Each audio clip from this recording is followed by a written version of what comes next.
Hey y'all, welcome back to another video. The prop space looks a bit different today, and it's a very exciting day because we've potted up all of the trees from our cutting bed and got them ready for winter, letting them put on good growth for a spring plant sale, as well as to plant different mulberries and natives, elderberries, things like that around our farm. So I'm going to walk you through the day this morning as we got this all prepared.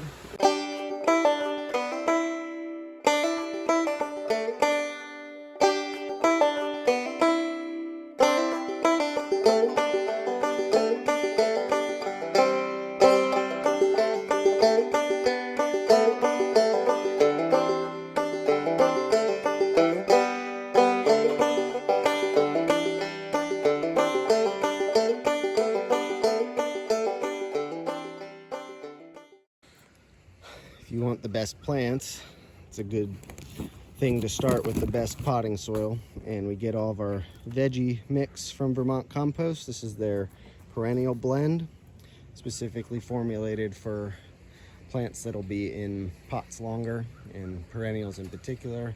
So we're just taking them from out here and mixing, getting a good moisture level before transplanting into these pots, straight over into the transplanting station. We've got, we're supposed to even, if you want to keep going on 1 gallon, I'll come back and I can do 2 gallons again. All of these elders came right from the farm, from our vigorous plants, and some pawpaw seedlings here that we grew out and transplanted over the summer. But everything that was in this bed, except for the figs, which we got from a neighbor, were propagated right here from our agroforestry at Wild East. We're digging up our mulberries here, and while the sand is quite loose, some of these have very extensive root systems, like this guy. So we have to be careful digging from underneath and gently pulling up the trees. So I'm going underneath and gently working it out, trying to not break roots, and then dusting off as much sand as we can before potting them up. And I'm just collecting them in this bucket to bring over to the potting up station. Little potting up station. We're experimenting with 1 gallon and 2 gallon pots and seeing what works best. Some of these roots will necessitate the 2 gallon pot, but it's almost double the amount of soil that we need in order to fill these. So where we can produce good plants with the 1 gallon pots, that's ideal. So this trial run, just learning as we go, but have loads of nice mulberries going straight from the bed into their winter home in these pots.